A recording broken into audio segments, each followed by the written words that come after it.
The statements we're about to show you are from the Holy Qur'an, and is said to be the official, unchanged, pure word of God, revealed over 1400 years ago.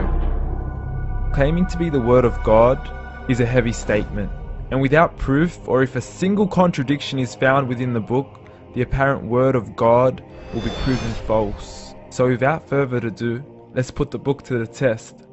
In the 23rd chapter, titled The Believers, from the 12th to the 14th verses, God is said to give a detailed description of how the human being is formed. It begins by saying, "We then placed him as a sperm drop in a place of settlement, firmly fixed. Then we made the drop into a alaqa." We will translate this word very soon. "And then we changed the alaqa into a lump. Then we made out of that lump into bones. And then we clothed the bones with flesh. Then we caused him to grow and come into being and attain the definitive human form." In the 21st century, we can now safely say that this verse is clearly describing the process of human development in correct chronological order. However, what we should be paying attention to in particular is the second stage, referring to the development of the embryo. The specific word used to describe the embryo in this verse is the word alaqa. The word alaqa, when translated into English, can mean three separate things. Firstly, a blood clot, or to be suspended, that is to be hanging or clinging to something, or thirdly and finally, a leech.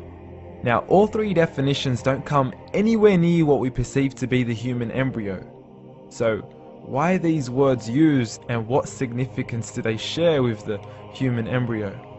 Can the embryo be described as a blood clot? Well, what do you think?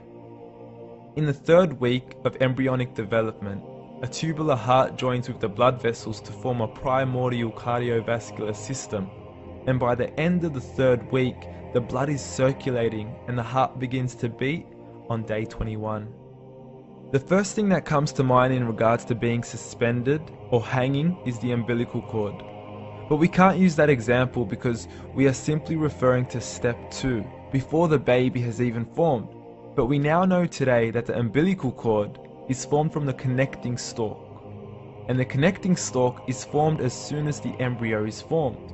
The embryo's connecting stalk has even been described by John Allen and Beverly Kramer as an object to suspend the developing embryo in the extra-embryonic column. So an embryo is suspended and does have a strong resemblance with the blood clot. What on earth would an embryo have to do with a leech? Figure A shows the structure of an embryo at 25 days. Figure B shows a leech. Now please note once again that the embryo in this stage is no greater than the size of a kernel of wheat. This is an X-ray of the embryo at 22 days. This is the internal structure of a leech. It's mind-blowing stuff, but you still haven't seen anything yet. This is the head of the embryo at 22 days. The detail you are seeing right now is absolutely impossible to be seen with the human eye and can only be seen with a microscope. This is the back end of a leech. There's no other words used to describe this other than mind-blowing. The pictures we have shown you are impossible to be seen with the human eye, or even to be predicted by the human mind. Once again, the verses we have shown you were revealed over 1400 years ago to a man who couldn't read nor write. Are these the words of God?